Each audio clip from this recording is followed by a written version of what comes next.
ఇక సూర్యాపేట జిల్లా వార్తలు ఒకసారి చూద్దాం. సూర్యాపేట జిల్లా కేంద్రంలో కేటీఆర్ గారి పర్యటన విజయవంతమైంది. రజతోత్సవాల సన్నాహక సమావేశంలో భాగంగా జిల్లా స్థాయి కార్యకర్తల సమావేశం నిర్వహించారు. ఈ సమావేశానికి సూర్యాపేట జిల్లాలోని 4 నియోజకవర్గాల నుంచి పెద్ద ఎత్తున కేడరంతా కూడా తరలివచ్చింది. వేలాది మంది కార్యకర్తలతో, వేలాది మంది నాయకులతో సూర్యాపేట పట్టణం అంతా కూడా చాలా కోలాహలంగా సందడిగా మారిపోయింది.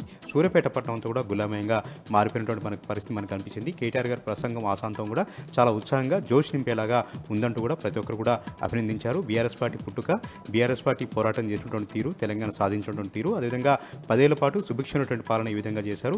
ఇప్పుడున్నటువంటి పరిస్థితుల్లో, ఇప్పుడున్నటువంటి అనిశ్చిత పరిస్థితుల్లో కూడా ప్రతిపక్ష పార్టీగా ఏ విధంగా ప్రజల తరపున పోరాటం చేసినటువంటి అంశాలన్నింటినీ కూడా కేటీఆర్ గారు ప్రస్తావించారు. వరంగల్ సభను గ్రాండ్ సక్సెస్ చేసేలాగా ప్రతి ఒక్కరు కూడా సభకు తరలి రావాలని కూడా కేటీఆర్ గారు ఈ సందర్భంగా పిలుపునిచ్చారు. ఇక మరొక విషయానికి వస్తే కేటీఆర్ సూర్యాపేటకు వచ్చిన నేపథ్యంలో భారీగా బైక్ ర్యాలీ నిర్వహించారు. దాదాపు 10 కిలోమీటర్ల మేర రోడ్ షోకు నిర్వహించడం జరిగింది.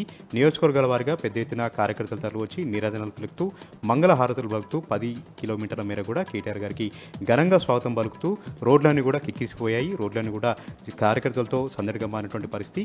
బీఆర్ఎస్ పార్టీ కార్యకర్తలే కాదు, రాజకీయాలకు అతీతంగా, పార్టీలకు అతీతంగా ప్రజలందరూ కూడా కేటీఆర్ గారి ఈ రోడ్ షోలో పాల్గొని అభివాదం చేస్తూ కేటీఆర్ గారికి శుభాకాంక్షలు తెలుపుతూ మళ్ళొచ్చేది బీఆర్ఎస్ పార్టీ ప్రభుత్వమే, బీఆర్ఎస్ పార్టీ ప్రభుత్వమే బాగుందంటూ కూడా ప్రతి ఒక్కరు కూడా చర్చించుకున్నారు. యాదాద్రి భువనగిరి జిల్లా వార్తలు ఒకసారి చూద్దాం. యాదాద్రి భువనగిరి జిల్లా నారాయణపూర్ ఎస్సీ బాయ్స్ హాస్టల్ని సందర్శించారు కలెక్టర్ హనుమంతరావు. రాత్రి బస కార్యక్రమాన్ని కూడా అక్కడ నిర్వహించారు. విద్యార్థులతో కలిసి అక్కడే భోజనం చేసి అక్కడే బస కార్యక్రమాన్ని నిర్వహించి అక్కడే నిద్రపోవడం జరిగింది. విద్యార్థులకు మనోధైర్యాన్ని కల్పించేలాగా, విద్యార్థులకు ధైర్యాన్ని కల్పించేలాగా ఈ రాత్రి బస కార్యక్రమాన్ని నిర్వహిస్తున్నట్టు కూడా కలెక్టర్ హనుమంతరావు తెలిపారు. ప్రభుత్వ నిబంధనలకు అనుగుణంగా విద్యార్థులకు పౌష్టికాహారం అందించేలాగా చర్యలు తీసుకోవాలని కూడా ఆదేశించారు. ఎక్కడో పేద విద్యార్థులు వాళ్ళందరూ కూడా విద్యార్థులు తల్లిదండ్రులకు దూరంగా ఉంటూ చదువుకుంటున్నారు. వారిని కంటికి రెప్పలా కాపాడుకోవాలని కూడా అక్కడ నుండి సిబ్బందికి ఆదేశించారు. దీంతోపాటు 10వ తరగతి పరీక్షలు రాసినటువంటి విద్యార్థులందరూ కూడా చాలా ధైర్యంగా, ఆత్మస్థైర్యంతో చాలా ఉన్నతంగా పరీక్షలను కూడా రాయాలని కూడా ఆయన సందర్భంగా ఆకాంక్షించారు.